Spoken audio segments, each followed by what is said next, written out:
Affordable smartphones are all the rage right now, with the iPhone SE shining a light on it in recent months. But in case you haven't been paying attention, most of the companies have been putting out mid-range devices for some time now, and some with great sales numbers. The Galaxy A51 is the latest in a line of Samsung smartphones that actually outsells the highly marketed flagship Galaxy S line. So let's see how that phone stacks up against Apple's Resurrection Act. This is Pocketnow and I'm Joshua Vergara. What's going on, everybody? This is the iPhone SE up against the Samsung Galaxy A51, sponsored by Subcase. The first striking detail between these two phones deals with the size.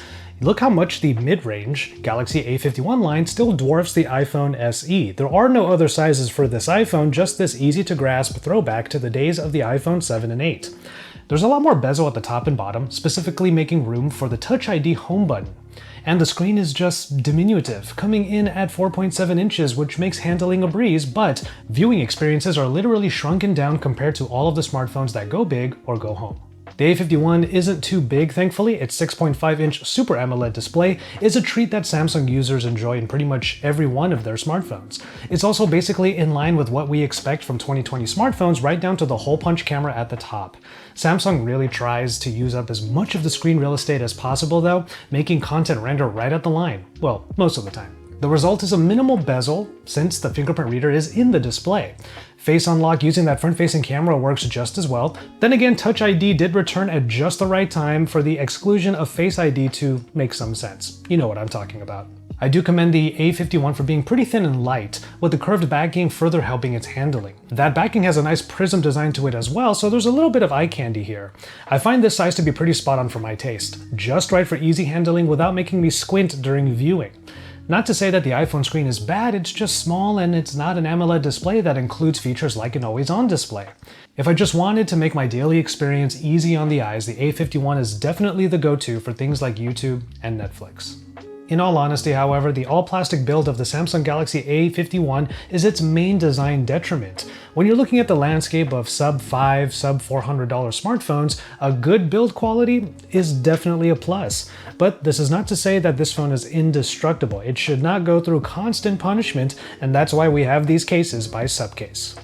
Alright, if you're a fan of transparent cases, the UB Style series doesn't just achieve that, but is also 15-foot drop certified by Met Labs, all with various colors that'll match your style. The UB Color takes it a step further with a boxier approach that's also mil-spec certified. For those looking to go all out, the award-winning UB Pro has beat every other case in durability tests. It adapts to harsh environments and has a variant that includes a kickstand that works both vertically and horizontally. There's even a belt holster. Best of all, both solutions are far less expensive than anything else in the market. I really recommend you give Subcase a try. Follow the link in the description to learn what makes Subcase a better solution for everyone. Protect your iPhone using these cases by Subcase. Alright, so you can already see where the chips might fall in this comparison. The Galaxy A51 is able to provide many of the amenities that Samsung users are already used to. It's just tailored to the lower price point. And meanwhile, Apple tried to put the majority of its current high-end specs in a different shell altogether. It should really come as no surprise here that the Bionic A13, underclocked as it might be, provides the smooth and easy iOS experience that Apple users are accustomed to. Getting around the interface is arguably even easier now because there's a home button again, and tactility is sorely underrated. What Apple has done with the SE is provide an everyday smartphone experience that works for pretty much anyone, like people who are new to the iOS ecosystem or people who might need a backup phone if their flagship level iPhone suddenly needs a replacement. That's not to say that all of the bells and whistles are gone though, because wireless charging and fast 18-watt charging are here, but I'd argue that they were necessary to include because the battery is pretty small. There won't be any day-and-a-half battery life stories with the iPhone SE, and even before the end of most days, you'll probably be looking for a place to set it down or to plug it in. Samsung, on the other hand, managed to keep many of their experiences running in the mid-range Exynos processor of the Galaxy A51. Say what you will about Android versus iOS, it's just the truth that Android, and in this case, One UI, have more customization and daily navigation options. But while you can really cater the daily experience, you should know that it doesn't mean it'll be super snappy. The Exynos 9611 is the major compromise that unfortunately trickles down to every part of this Android experience. Many apps, games in particular, take more time to load up, and visual stutters are pretty frequent even when going to places like the Samsung Daily screen or to the recent app screen. Now, this could be helped with higher RAM options, but then you're paying for more money, just like you would for higher storage options in the iPhone SE.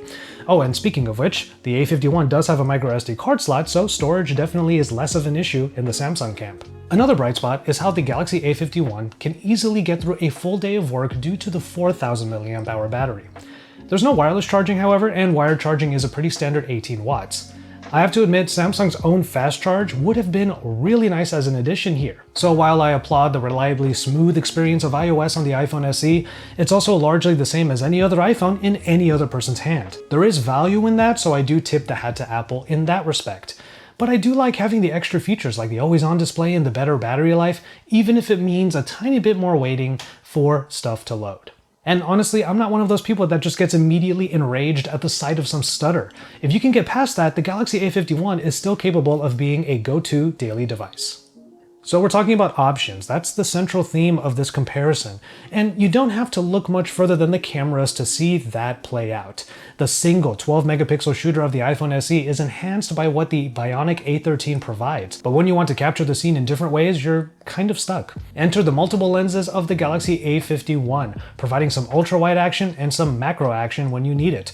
So that's where we come to an impasse. Taking the 12-megapixel iPhone sensor alone against the pixel bin results of the 48-megapixel main sensor of the Galaxy A51, and you'll find it's hard to pick a winner. The iPhone still excels in the video department, in particular with Smart HDR, enhancing the iPhone's capture for better dynamic range.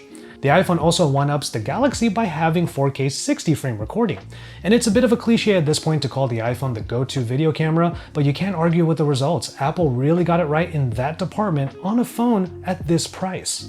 But I have to admit, in photos, there are plenty of toss-up situations. Samsung's signature saturation is usually considered very pleasing and continues on the main sensor and in the ultra-wide, while the iPhone is less aggressive with that while maintaining good HDR results. But then you can literally see what Samsung provides in the iPhone that does not. An ultra-wide, a macro lens, a depth lens for portraits, and a night mode. The exclusion of a night mode just makes the iPhone a shooter you can't use in a dark situation. Another thing I enjoy with the Galaxy A51 in particular is the 32-megapixel front shooter, which simply dwarfs the 7-megapixel selfie cam of the iPhone. I have to admit that the quality of the front-facing camera on the iPhone SE is pretty good, but the Samsung Galaxy A51 has 4K video recording on the front. It's something that I really wish the iPhone had, and you get it in the Galaxy A line. In all honesty, even if the iPhone can put out some great quality stuff from its limited toolset, having versatility in the Galaxy A51 means there are more ways to capture more memories, which I think makes it a bit more fun. Honestly, this is a really great experiment in what is considered essential for a mid-range phone. Where do these phones cut the fat needed to make that slim price? Mid-range is even a hard descriptor to use because in the case of the iPhone, you get the specs needed to tackle everyday tasks. But then with the Galaxy A51, you can get a taste of all the different features that are usually reserved for more expensive phones. If a simple but great quality of life is what you want to spend your hard-earned money on, any iPhone is an easy recommendation. In fact, I would say that the iPhone SE at this price point is probably the most accessible Apple product of all time. But if you want the freedom to do more when the desire strikes you, the Galaxy A51 has all of the tools at the ready. It just takes a little bit extra elbow grease from time to time. And just speaking personally here, I'd be happy to put the time into learning those tools rather than not having them at all.